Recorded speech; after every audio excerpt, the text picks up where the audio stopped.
We're live. We're Yay. here. Yay. Hello. Woo. Welcome. Cheers all around. We had a little bit of a break, I guess, a little bit of some travel. I was at Config the other week as well, which kind of interrupted our usual time slot, but I'm happy to be back with you. We're happy to have you back, Jared. Yay. Thanks. Yeah. And happy to be doing this stream again. I enjoy doing this. I enjoy answering all the questions.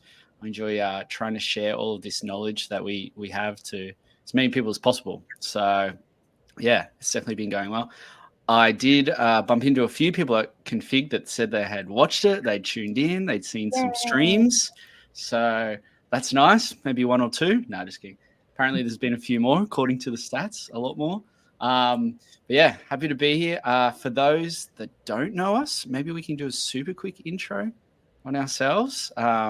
And I'm certain that there's a few people joining us that do know us. Thank you for coming back. I'm Jared Tredly. I'm based here in New York. I've been a design recruiter for quite a few years now as well, 14, I think. I just focus on working with designers, and yeah, I've been loving it for a long time. Yeah, over to you two. Awesome. I'm Joanne Weaver. I'm based in Brooklyn as well as upstate, although people in Rochester wouldn't consider it upstate, but it's upstate to New York. And I've had my business. Yeah, exactly. I've had the Joanne Weaver Group for 17 years. It's me and my business partner, Rebecca Levy. We focus on product design, content design, user research positions, as well as product management and a little bit of tech. This last year, I got into tech a little bit. So, yeah. Hi, everyone. I'm Erica Fortgang. I'm also based in New York City in Manhattan. I have been doing design recruitment for almost 11 years, I think now. And, product design, visual design, I love that. I'm original. And I went to school, for design. So I feel like a pretty good partner for all y'all. But I'm just right now I'm career coaching, anything resume related or LinkedIn page related. And I'm also recruiting on some interesting different things, design, but a little bit outside of design right now. So, yeah. Busy. Yeah, very busy. Hello. People are already commenting. Yeah. I love that. I love that. that. Will and Aisha. Yes. And Curtis. G'day. Yes, we love the comments. And in fact, we do have a few interactive questions we'd love to throw out to you to get some responses on. But as always, for anyone that's been here before, but anyone new, we'd love to take questions. We'd love to try and use this stream to just receive any questions you've got and do our absolute best to share our knowledge, our information. There's a good chance that if it's a question for you, it could be a question for another person too. And it's such a great way for us to share that info to many people at once. And yeah, so definitely feel free to comment because we see them and then we can speak them out loud. But yeah, Joanne, you have some cues you want to fire out, I suppose. And also we're kind of playing with this as a new format, yes. Kind of doing 5 questions at the top of every session. So I feel like we should have a snazzy name. Ooh, 5 in 5. 5 in 5. Might take, high 5. Yeah. High 5. Ooh, yeah. Yeah, so cool. All right, so we're cooking off our high 5. Done. Named. Done. It's fun. Erica, you down? High 5? I'm down. I'm down for some potential options, but This is brainstorming happening in the moment, everybody. This is incredible work. Yeah. Okay, so question number 1 is, where are you calling in from? We love that already. Raleigh, North Carolina. Yeah. Thank you. Great. Get to visit and see. We asked this because it's just so fun to see many designers, many people from around the world, really. And in some ways, I think so much of what we do can be really localized, but in so many ways, it just applies globally. Your job search, presenting yourself as a designer, going through design interviews, what to put on your portfolio, all these things are almost global. It's not just New York or not just US necessarily. Catskills. Wow. Nice. Very cool. Love that. Dallas, LA. We've got some NYC representing. Will and Francisco. Hey, Julia. Awesome. Hi, Alana. Yay. Amazing designers. Wow. Cool. This Great. group alone, what talent already just in those designers right there are phenomenal designs. This That's is awesome. good because like we can't tell who's here, so that's why we're asking. We don't know. That's why we sound. I know. It's the big reveal. Yeah. And just to provide some context for today, so we're going to give our perspectives on the state of the market after we finish our other 4 questions. And then we'll open it up to more general Q&A. But the next question actually pertains to kind of the state of the market theme, which is on a scale of 1 to 10, 1 being bad and 10 being fantastic. How do you feel the market is right now? What's your feeling about it? Do you feel like it's strong? Are you feeling optimistic about it? Are you feeling like it's just a dumpster fire? Between? So scale of 1 to 10. How do you feel about the market? What's your vibe? What's your pulse on it? Yeah. What would you say is like a 10 out of 10 market? What's a great market? Like 2022. That's a point of reference. Yeah. 2021. And what made it great was what? Like well, it was great for designers, right? Yeah. So I think it was tougher for companies because it was great for recruiters too, because so many companies were like, oh my God, we need designers and where are they? And so they could not hire fast enough. Yeah. We were actually turning away business almost daily. Yeah. We hired it was really hard to find recruiters that were available to work with us too, because they were all so busy. Yeah. So we had to hire outside people to come help us, source people and help us fill our roles. So I think it was just it was such a gravy train for designers, because so many of them, by the time that we finish, multiple processes with them, with multiple clients, they'd also have like maybe 3 or 4 other offers at the same time.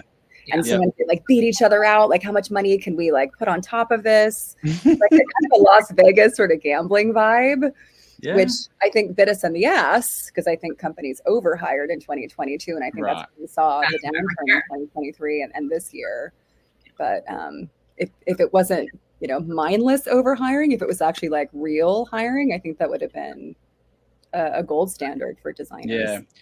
What I loved about some of that was just the knock-on effect that I think was positive as a designer for your hiring experience. It meant interviews were really quite quick, very efficient. They weren't bloated. It was all about hey, can we do this in a couple of less stages, or can we be really efficient and fast? Mm-hmm. Yeah. I think offers for the most part were really fair and sometimes very robust. I do think sometimes, looking back now, some were a little bit too high, and that, that has an effect too. But in general, as a designer, you could go out there and you could say, here's my skills, here's my craft, here's this profession I've worked at. And you found many places that recognize that wanted to meet you, that went through stages quickly, and then put proper money behind it.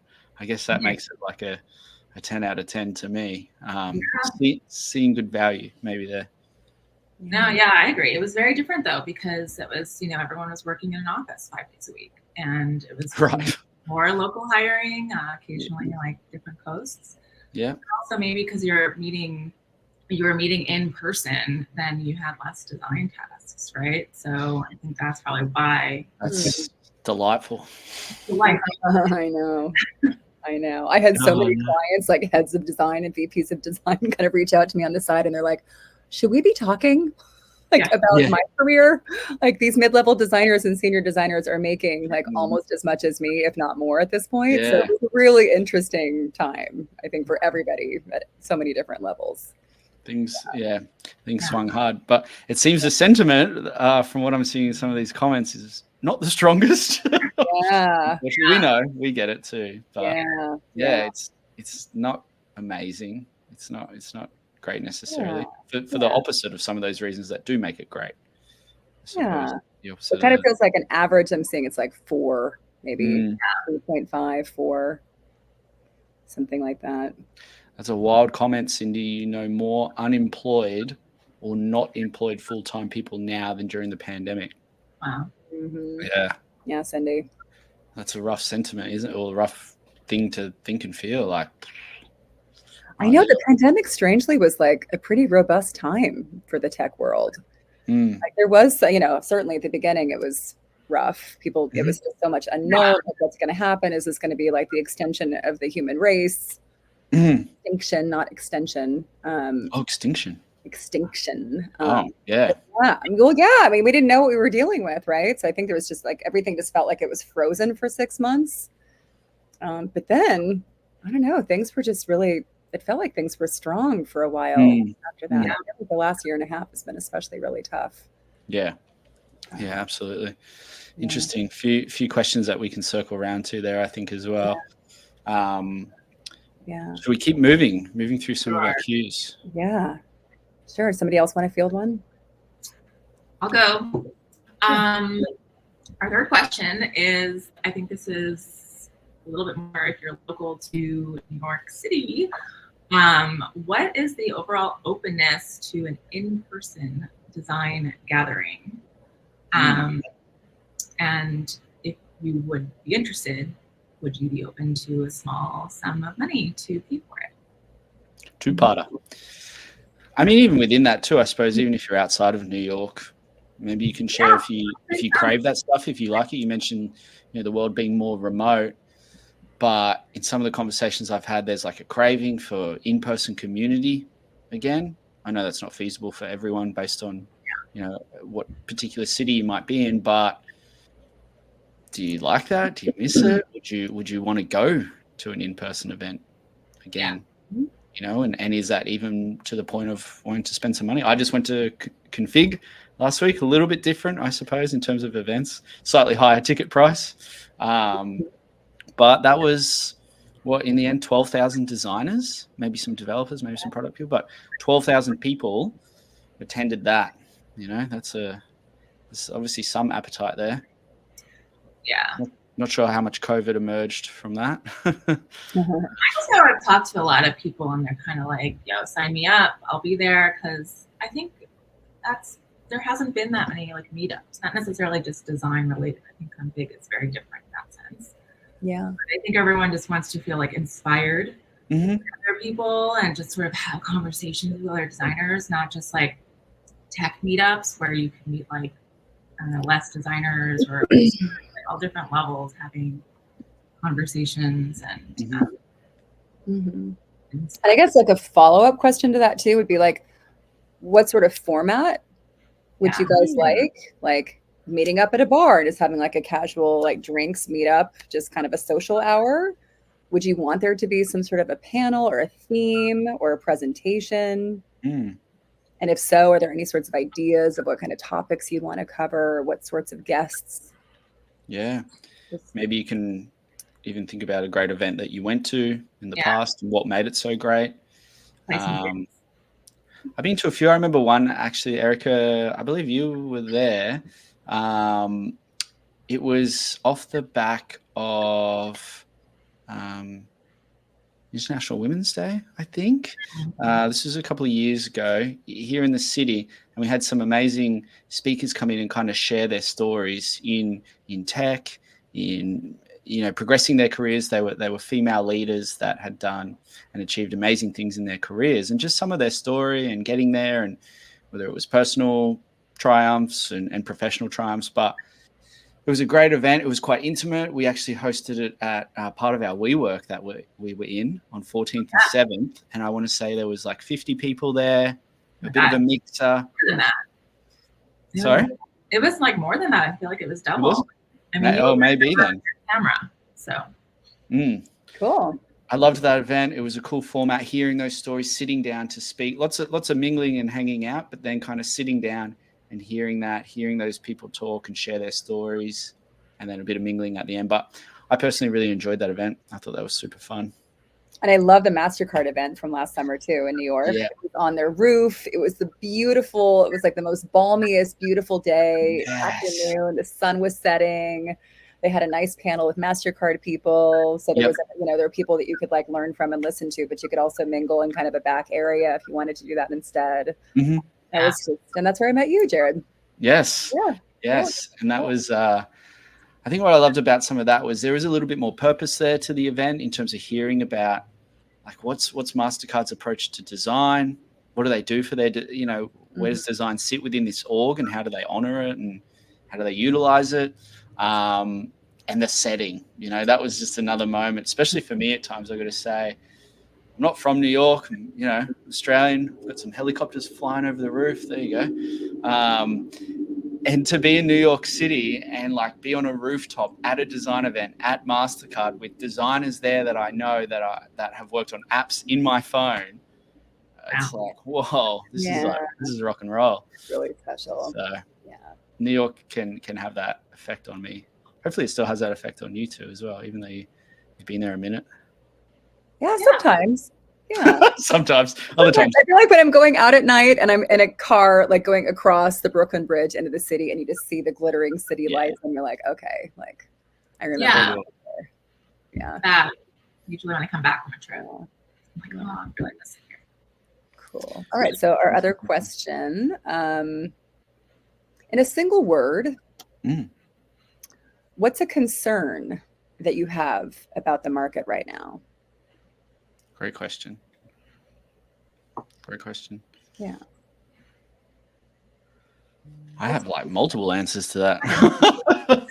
What's your concern, Jared? I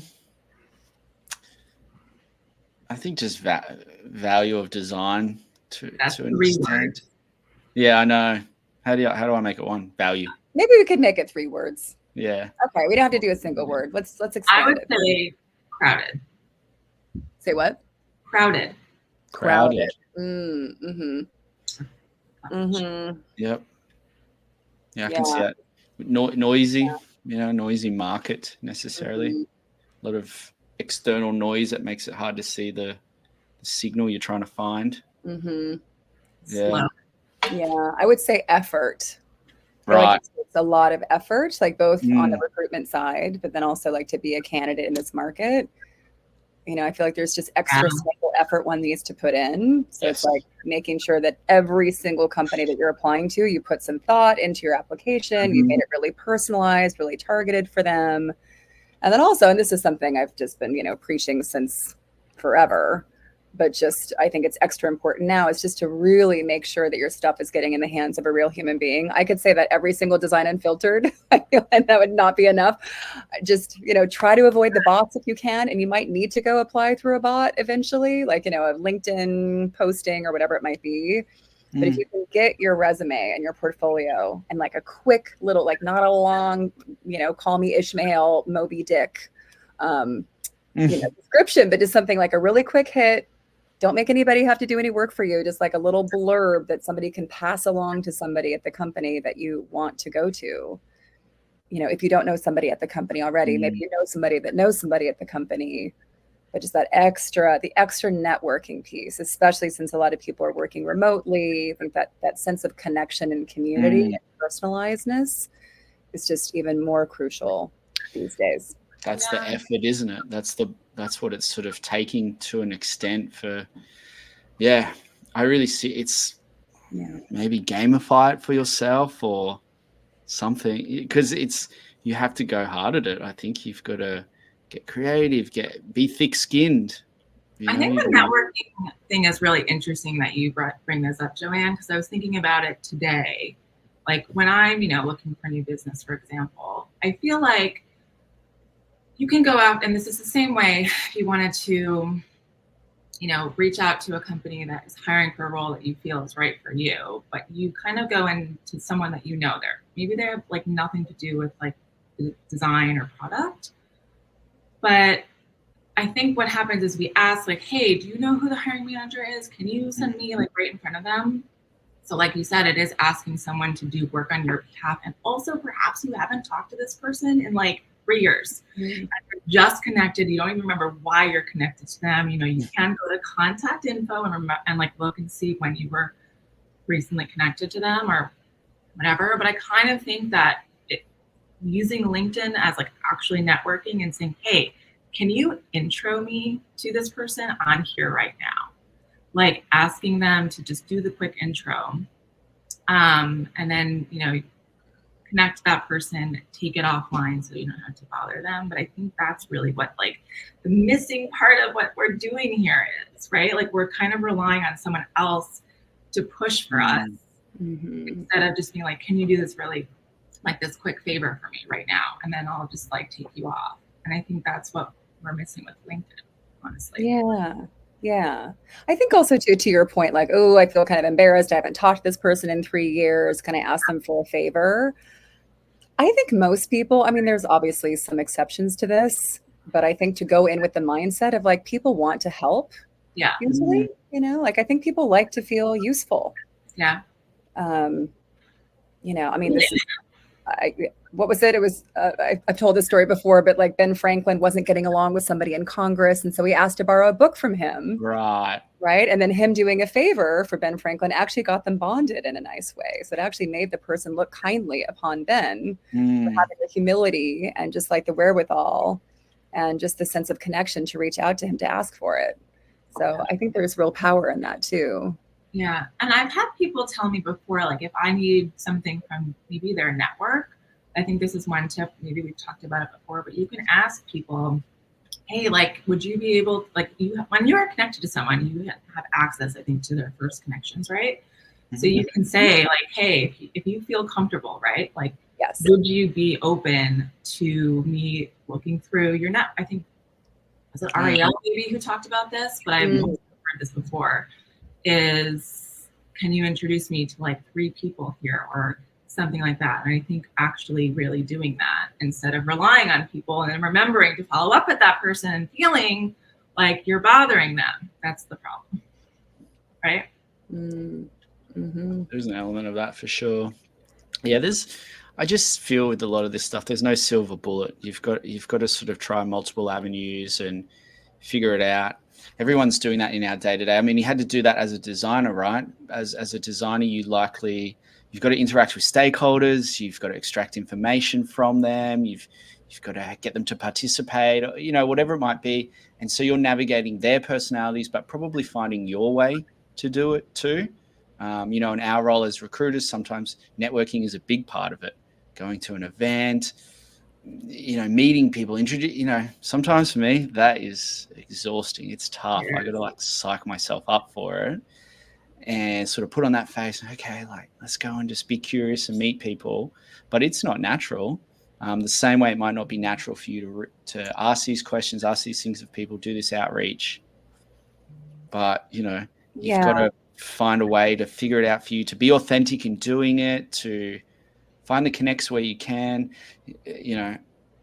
For me, it's the amount of times I jump on a call to someone and, we talk about drums for 10 minutes or we talk about old cars or motorcycles or something, but then it's a bit easier. I'm a bit relaxed now. I'm finding my zone with this person. Sometimes, on your side in this job search, there could be elements like that you can pull in too, that relax people, that, I don't know, just help them open up a little. Yeah. And I think a lot of people feel that way, Jared. Like I will say for myself too, like I don't like networking events. I don't love conferences. Like it's just kind of like my personal, something to grow on. Sure. But I feel like what really helps my mindset to do it is like, what do I have to offer? Like, what do I have to bring? And I think the more, and with anything, like whenever you're putting yourself out there and you're feeling vulnerable or scared or nervous or just like, oh, what's going to happen? Like, what do I have to bring to the situation? Even if like I went to a networking thing, it was a talent collective for women in recruiting.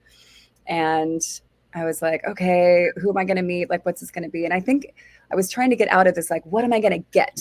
Like this, what am I going to get energy? Like, oh, who could I meet? And like, what kind of business can I drum up? And who could I, but it's like, what could I give to the situation? Like maybe there's other people that, are feeling uncomfortable, or maybe I see them kind of between conversations and they're looking around like, who am I going to talk to next? Maybe I jump in and save them. Like maybe my thing that I could bring is like helping other people feel wanted and included. Right. So I think, that can be a powerful kind of mindset just to go in with. It can really kind of get rid of your nerves and make you feel kind of, oh, what is my worth here? And what's my value? It reconnects you to that.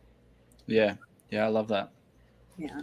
And we have a lot of great comments that have been coming through. A lot of great comments and some questions. Yeah. People have been saying like, oh, LinkedIn, like a lot of people aren't on LinkedIn. It can be problematic. And then Phil Schroeder, you mentioned hunter.io to find direct emails of recruiters. I mean, we use Signal Hire. That's another one of these. It's like It's embedded with LinkedIn, so you can like click, if you want to use the number of credits that you have. If you want to use a credit, then you can just click on it. It's usually, I think Signal Hire is actually pretty accurate. But yeah, I think a multi-pronged approach is a great idea. Yeah. I love that. Well, even on the back of that, I think Alana here mentions a particular tool. I don't know if you guys have experience with it, enhancedcv.com, to help, help with your CV, specifically with the ATS, which we know can be a bit funny. I haven't used this tool before. I don't know it specifically, but I think with some of that ATS stuff, some super basic table stake stuff should be like, is it in a scannable format? Sometimes designers will export things as a single image and things like that. That doesn't work. It's got to be scannable. So a PDF is often best for that. I think having all your information on there, table stakes again, name, email address, LinkedIn, portfolio, and if it's password protected, include the password. Don't make them do the extra step of having to reach out. They might just pass over you. For the love of God, include your password. Please, please. If there's one thing you do. And your email address. I come across a lot of resumes without any contact info, and like, I will delete. Goodbye. Next. I'm sorry. I don't have time to look for you. Yeah, it's not helpful. So those are just basic table stakes. I think we do know, we learned from Ariel the other week just a little bit around some keyword scanning, I think, to an extent. I mean, that should be sort of basic stuff anyway. If you are a product designer that's worked on B2B products that include solving data visualization challenges, your CV should probably say that somewhere. If you've done that and your CV doesn't say that, then no tool is going to save you, because you kind of just, the content is not right. So we can make the format correct. We can make the links clickable, scannable, making sure there's a password on there. But I just think content in the end, kind of like, use your space wisely. And if it is scanning some keywords, well, does it relate to what you do and who you are? Like, I just think that's kind of more correct as well. Yeah.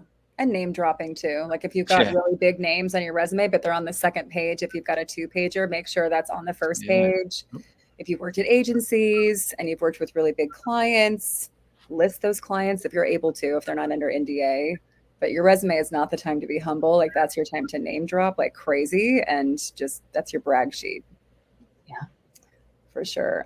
Eric, you just wrote that ChatGPT-4 just yesterday came out with a resume review. It's a box right when you open and a new chat. Interesting. Didn't know that. Check that out. Yeah. Okay. Good tips. Good tips.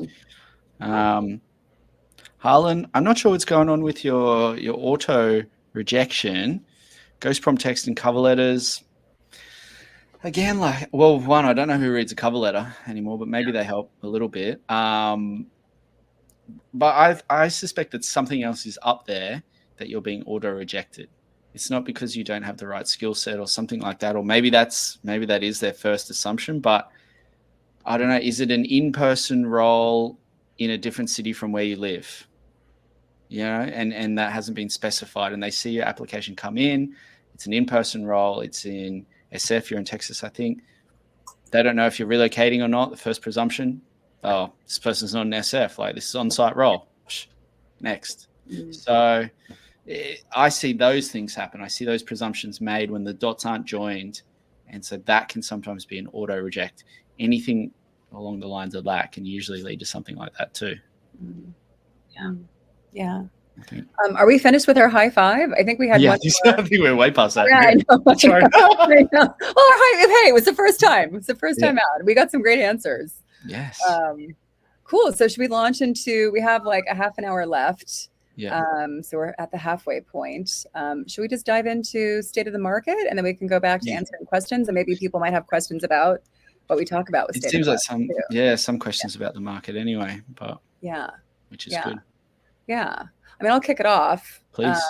So I think all three of us on our posts about this event today said, hey, there might be some good news, tune in. So I'm not going to sit here and say like, oh my God, the market is like it was 3 years ago and it's crazy. But I think all three of us And I think what recruiters are seeing is a really good, it's like a microcosm that I think is like very indicative of the state of the union, the state of the health of the market in general, is that it feels like things are maybe picking back up. Yeah. So we're seeing some really positive signals. So I think, all three of us are busy working on multiple roles, which is really nice. Yep. We're getting inbound as opposed to just doing outbound outreach for new business and new roles. So I think we're seeing an uptick in that. I'm also seeing that at least the companies that we're working with right now, that design is really being valued. And I think that's also a testament to the VPs of design that have come in. Yeah. So I think they're actually coming in to like teach the company what design is all about, the value of it, what it actually is and is not, and then building a team, up-leveling who's there, but then building the team to strengthen it even more. So I feel like design, at least, in this world that I'm seeing right now, I'm seeing some really nice signals around design being taken very seriously, design being front and center, and a company's product offerings and how they do as a company. I am still seeing, am I stuck? A little bit. Yeah. I look very pensive. Thoughtful pose though. Huh? You look thoughtful. I do. I'm still thoughtful, even though I'm not in that pose anymore.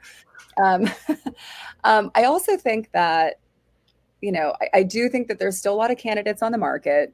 So there is, more signal to noise ratio. So I think, the things we've been talking about on multiple design unfiltered still hold true, which is, make yourself stand out. What is your special secret sauce? What makes you different? Really start with that, highlight it, find personal connections with people, be personable, be special, like make yourself stand out in some way. So I think that's still really important. I'm also seeing that companies are still wanting a lot out of a single person. So maybe before, 2022, the glory days we were talking about before, maybe somebody could check 5 out of the 10 required boxes and still get the job. Because people were just so hungry for good designers. They didn't have to be perfect as according to the job description.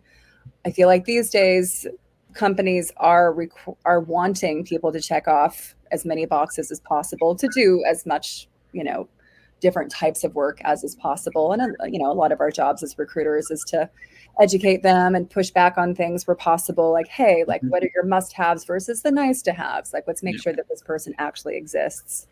And maybe there's people that check off, 5 of the boxes, but there's 5 other boxes they haven't thought about that this person's bringing to the table that would be really, really powerful for them.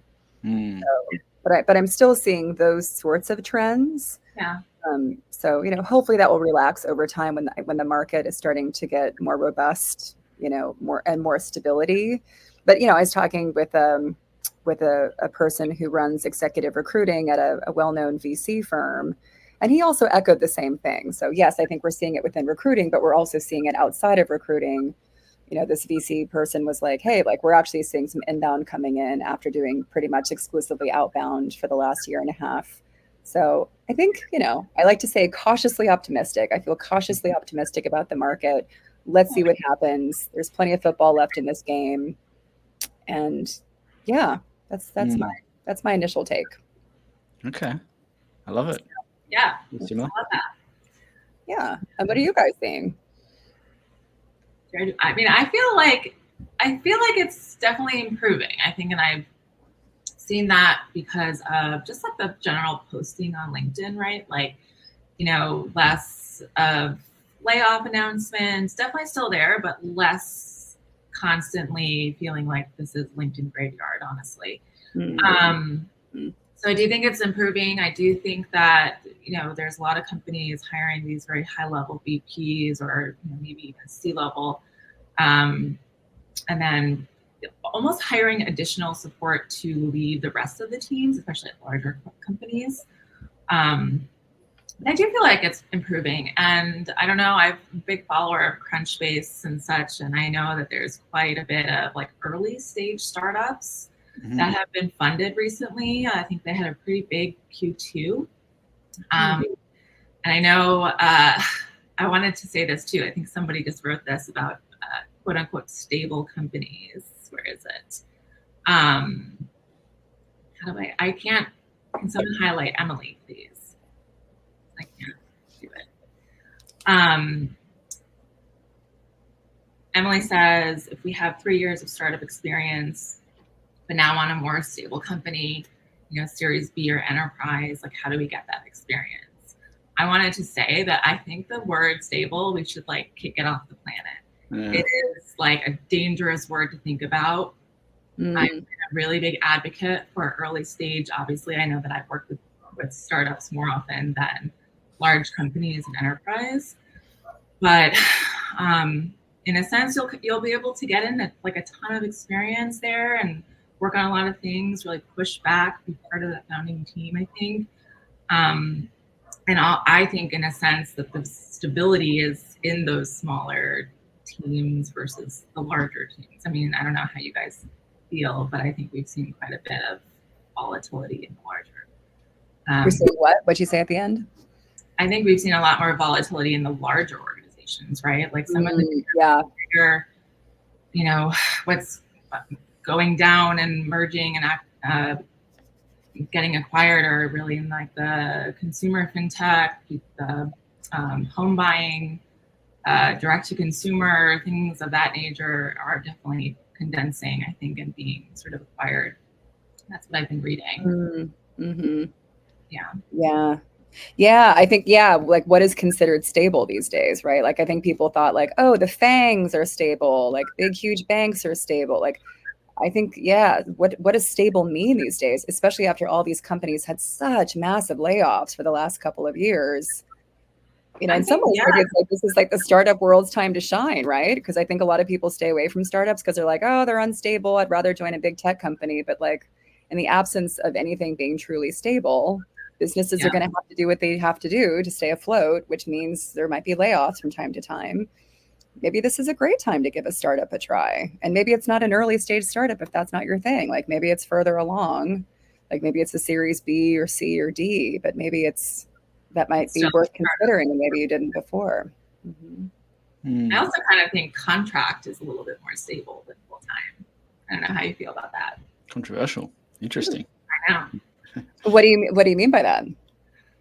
I mean, listen, like you can be let go from any position that you're in, right? Like whether it's a 6-month contract that they promised you, it can be done tomorrow if they're not doing well. But I kind of think, I don't know, I have so many friends who are contractors who just love it. And you can, really say like, hey, these are my stipulations. This is my duration. This is what I need from you. And you're also really flexible. And I don't know, it's kind of, I've also seen a lot of people leaving full-time jobs, even in this market, to have that flexibility because flexible is stable, right? To them, I think. I don't know. Yeah. I guess it depends on your values. Like, do you want stability and a paycheck and something you can rely on, or do you want flexibility? And freelance, long-term freelance especially can be super great. Temp to perm is awesome too. Yeah. Hey guys, I'm going to leave the studio and come back because I'm I can't say anything, so I'm going to come right back. Okay. Thanks. I think that sometimes the freelance contract thing versus full-time is like a lifestyle too, especially here in the US, healthcare, all that sort of stuff. I know that can be really challenging. But it's, I just think it's a little bit of a lifestyle, but I think like anything, you could figure it out, right? You're a freelancer, but you need particular health insurance. There's probably a product or service that can help you get that. Like there's so many sort of workarounds. It's all up to you as an individual to kind of find them and work through them. Totally. It's a hustle. It's not for everyone, for sure. But I've definitely had people who will come to me like not interested in freelance, and then 3 months later they're like, hey, I'm actually open to freelance now. So I really encourage everyone to be open to anything, I think. Obviously in your application strategy, try to don't just fling out spaghetti, but really be like niche and focused on the type of company, the industry, like what you would like next. And I think you'll probably have hopefully better response rate. Yay. Yeah. It's tough, but I think with skill sets, and design is such a craft, it's such an ability, it's a skill set. very similar to so many other industries or skills out there in terms of you've got to refine this craft, you work on this thing, you grow with time, you evolve the craft evolves in the market as well. In terms of future proofing or stability, I think some of that can come from within and being the absolute best damn designer that you can be as well, and helping to better future proof yourself however you can there. There will always be a need for certain skill sets, for certain things, and finding that area, a niche, that expertise, or whatever it might be. I do think there is there is something there around some of that hustle and grind to be so good that you can create some of that stability for yourself. But agreed that it's just a kind of odd word right now. Stability, stable. Like what? I don't even know what that is right now. Yeah. So. I think also picking on what you just said, like being the best designer you can be, I'm reminded of when Ariel Julie, the recruiter from Zillow and Pinterest, had come on. Yeah. And she had said a really big thing, both in terms of like looking for work, but also when you're on the job, it's just being flexible, right? Like flexible with like, okay, maybe you wanted like 1 day a week on site, ideally, but maybe the job wants 2 to 3 days. Can you be flexible to that? Maybe the job has something about it that maybe you aren't excited about doing, but the rest of the job is great and you like the company. Like maybe you're flexible about doing that. Like kind of bobbing and weaving and just going with maybe the ebbs and the flows of the market and just like, how can I fit in? Like, how can I help? Maybe it's not going to always feel like this, but like, how can I be a helper as opposed to a detractor and making things more rigid and more difficult? Like, how can I grease the wheels? Like, how can I fit into this situation or help the company in some way? Flexible. I think that's a good mindset to have. Yeah. Yep. In general, but I think especially now. Yep. And you can recognize that when you meet people, when you speak to them and you connect with them. And a designer, a candidate, for example, out there on the job search, you can pick up on some of that openness to flexibility, that openness to, going with certain things with that flow. You can sort of sense that, and you know that there's a better likeliness that this person will have success of finding a role, more often than not. Yeah, we're picking up on that. We're picking up on like, are you getting back to us quickly? Do you feel like you're in it to win it? Like, are you going to make our lives easier as recruiters? Because we know that you're like in this with us. Like, we're going to work hard on your behalf, but we need to know that you're going to be working hard too. Yeah. So if you say that you're going to have your portfolio ready by, Friday, do we have to follow up on it on Monday? Right. Exactly. Yeah. Just like, just having integrity with your words. Like when you say you're going to do something, things happen, the dog gets sick or you stub your toe or, whatever might happen. Well, hopefully it's more than stubbing your toe. But, I think people can be reasonable, but it's just like dropping a note like, hey, I know I said Friday. So it's like having that just like impeccable integrity with your words. Like, I know I said it was going to be Friday, but some unforeseen circumstances came up. I'm really sorry, but it's going to have to be Monday, and then really stick to Monday. But things like that too. I'm sure, I don't know whether all people watching are aware of this, but recruiters do push back on their clients for this same standard as well. I think, holding these people that we work with, whether it is directly the design manager or the recruitment team, trying to hold them to a similar standard too of doing what they said that they were going to do when they said that they were going to do it, and wanting to encourage them to always have a great candidate experience, which can be something like, hey, we're meeting that person on Monday. We're going to get back to you by Wednesday. If they haven't, we're there going, hey, how you going? Anything else you need? We are following up, and we are wanting to hold these other people at the same standard of what you've just explained as well. It is a two-way street, and we're on that more front line sometimes when we are the recruiter, but we are trying to do that for you too, because we want that equality of experience.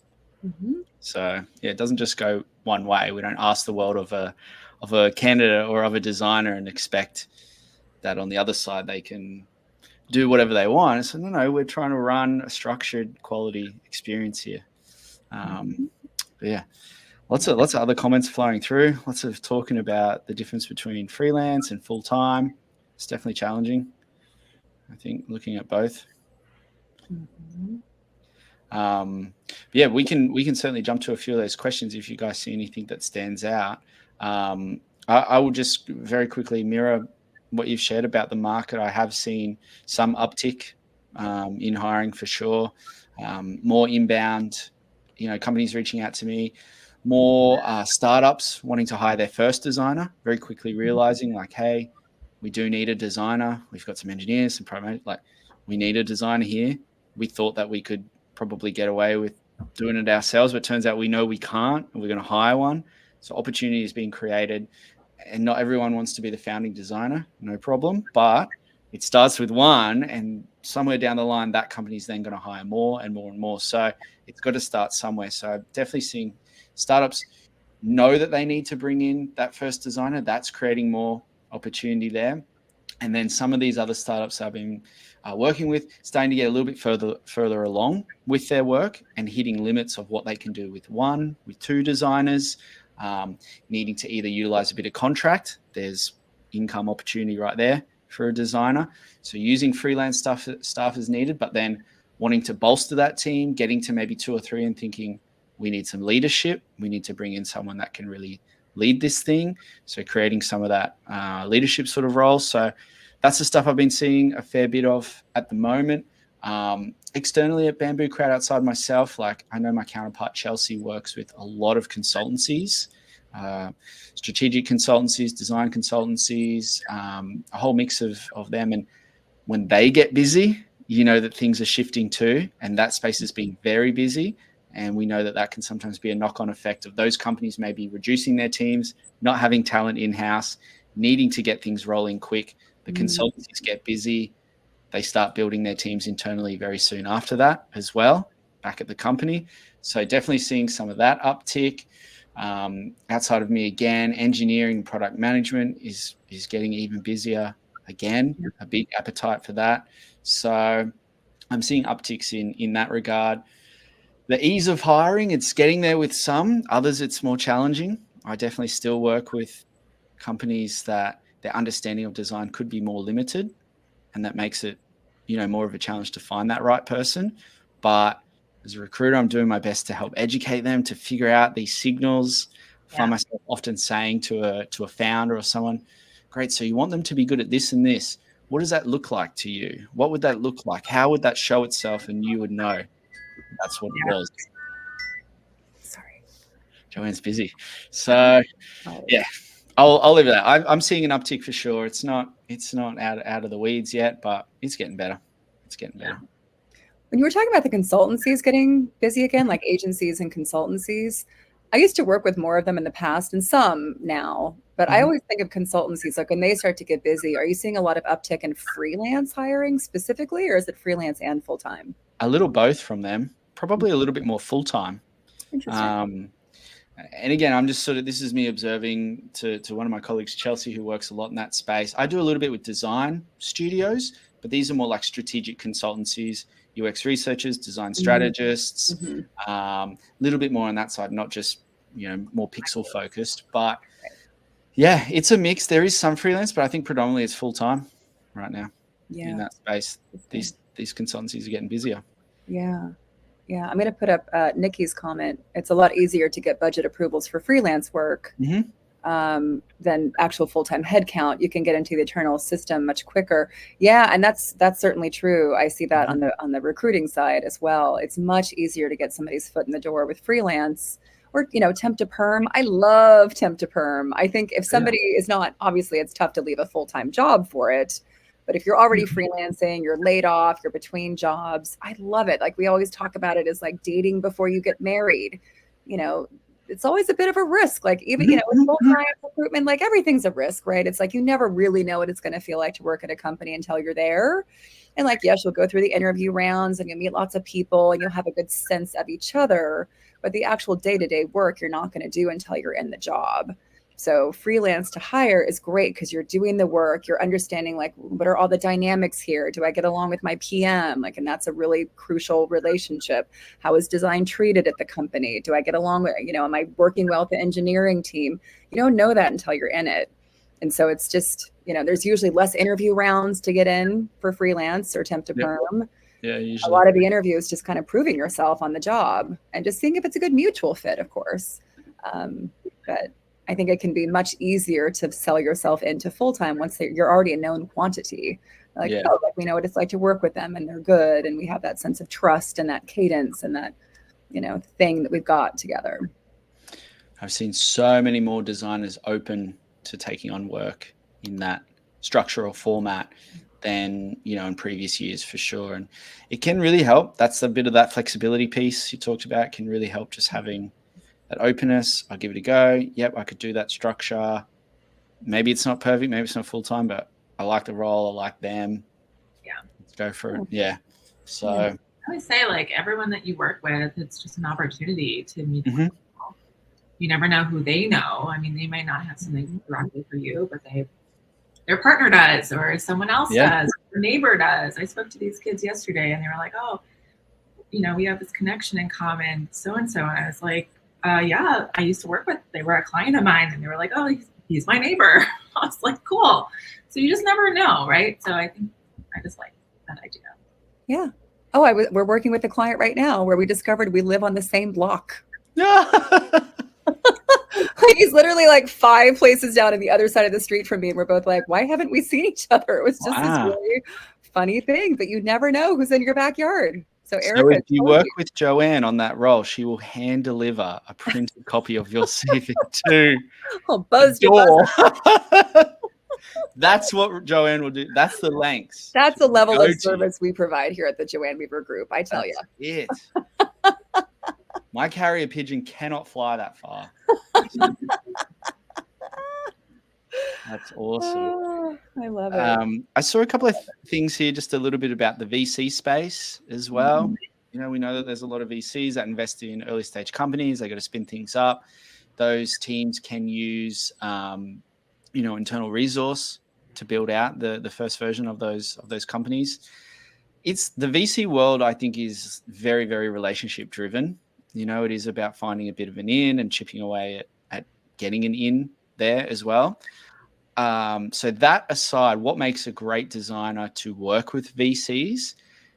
A huge breadth of skill. I think you've got to be very broad in your skill set. If you know what it takes to be a founding designer, which is, very early stage, 0 to 1, not a lot to work with, probably a little bit more generalist in terms of product, maybe even some brand, you can help, weigh in on that. A super non-precious attitude. When someone in the company says, hey, can you help design the business cards? You do it. Because it's just what needs to be done. Is that 90% of your job? Absolutely not. But you're a founding designer, and as far as everyone knows, you design things. Dig in and help. You've got that openness. You've got the ability to do that. So designers that work with VCs are very broad. They have an amazing can-do attitude. They get things off the ground very fast, 0 to 1. They can do that with a ton of ambiguity. We don't even know what this thing is, but I'm going to get it off the ground, and I'm going to get it. I'm going to get MVP somewhere. So I think if you want to work in the space and do that type of work, you've got to be able to show how you've done that, or give examples of that, or talk about some of that 0 to 1, that breadth, getting something going. The next level up from there on designers, I think, to absolutely rocket it in that world, they just have a real ability to do all of that. Plus, they're so strategic and so connected back to business objectives. Without, that CEO, that founder, they're such a translator. They hear their business objective language. They hear the way they speak about, so strategic directions that the company wants to go. They take all of that, they turn that into design, and then they just go and do it. They don't try and convince that company, oh, let me educate you on design. It's like, yeah, I heard what you said. I know what I got to do. I can translate that. I'll go do it. And then once they've done it, they come back and they retranslate it back again into business speak for that founder. That is a bit of a level up and a bit of a differentiator I've seen in some of the most high-performing VC-orientated designers. So, yeah, if you love that space, start there. Yeah, and I would even add on that too. Like, I think if they're translating these business requirements into design, I find that our early stage clients love it when the designer's like, here's 3 choices. Yeah. There's 3 different directions we can go in. And they don't have to be asked to do that. It's just kind of like, that's their instinct of like, which direction are we going? What are you liking? Here's what I would recommend. And here's why. So, having research, like having data to back up why they're doing things in a certain way, because I think that'll appeal to not only they know that they're making good design decisions, but you're also appealing to the business side of the business, which is like, here's why we should be doing this. Yep. Yeah. I would say, like, has anyone taken classes that are not design related, like any new learning and obviously AI, but data or just business mindset kind of things? Because that's really where, like, you know, for the end-to-end product designer, the business side of things is really, really important. Yeah. And I would say for early stage clients, they tend, just in terms of what they want to see in a resume. So I think everything you guys are saying is true. Also, do you have early stage startup experience? That's really basic. But if you've worked in a scrappy environment before, or maybe it's a bigger company, but you were like, it was like a startup within a bigger company, that might not be obvious just from the resume. So you'd have to really call that out both in the resume and also in your blurb that you're writing to startups when you apply. But like, what have you done where you've been part of a small team, a scrappy team, you've gotten by with very little, you've set process. You know, there might be very little process in place with design. Like, how does design communicate out? How are even design ops sort of work could be really interesting. Like, what are your file naming conventions? How are you organizing everything? Like, how are you naming things? How is that being shared across? AI does that now. Oh yeah, well there you go. Yeah, can you use the tools to make that happen? Yeah, sure. Yeah. Well, we got 2 minutes. Okay. Any other questions here that we can answer, or anybody have a burning question they want to slip in at the end? Always be learning, Will. Absolutely. Love that, Will. Thank you. Yep. Oh, somebody asked about places to find jobs, especially startup jobs. And there's been some great discussion on here, both freelance and jobs. So let's see, so this is for freelance. Brain Trust, Upwork, TopTal are pretty stable, says Phil Schroeder. Hi, Phil. There's also Contra. I haven't seen a lot of real posts. Somebody also mentioned, as far as full-time jobs, some other, I actually don't think I was able to see it because I think I hopped off then, but I've been actually having a lot of luck with Otta, which is OTTA. Here, I'll put it in the chat. I really like their UI. Like, it's yellow, it's cheery, everything is it's just set up in a nice way. It's just very approachable. I think they got some great jobs on there, like bigger companies and smaller companies too. So, and then you can get, you know, of course, alerts and that kind of thing. But I really like Otta. I think Otta's got some cool stuff. It's got UX writing, research, design. I think it might have product management too. I haven't been looking at it that much for that, but yeah. Love that. Cool. Yeah. Oh, there we go. I put it in there. Well, I will. Shall we wrap this up and say thank you to everyone? Yeah. Thanks for all your great questions, and it's so great to see the same names again and again. Yep. To see new people each time. It's just really lovely, and we really appreciate all the cross kind of collaboration you guys are doing and helping each other out in the chat. It's really lovely to see that and to see this community grow and blossom. And stay tuned. Connect with each other. If you're seeing each other in the comments there, you're all like-minded, you know, designers or in tech, outside of design too. But yeah, definitely encourage you to connect with each other. We'll be back. We're going to have more guests. We've been compiling a list and doing some outreach to some amazing guests that can just bring so much more perspective or insights. So we're going to work on that. And, you know, maybe we're getting some vibe from you about some in-person stuff. So maybe we should work on that too. But yeah, tis the season. It is summer. It's a great time in New York. Met a couple of friends, learned some things. Thank you. Love that. Our next one is in 2 Wednesdays from today, whatever that is, week. Please invite 1 or 2 additional friends to watch. Oh, there you go. Put it on your calendar now. Yep, July 24th, 1 p.m. Eastern. My grandma used to say that if you want to make friends in a city, invite someone and only tell them to bring someone that you've never met before. So, I love that. Yeah. Thanks. Wise grandmama. Thanks, Nana. Yeah. Love that. All right. We'll end on that. This one's for Nana. Yeah. Nana Fortgang. Nana Fortgang. All right. Cheers, everyone. Thank you. Bye. Bye for now. Bye. Bye.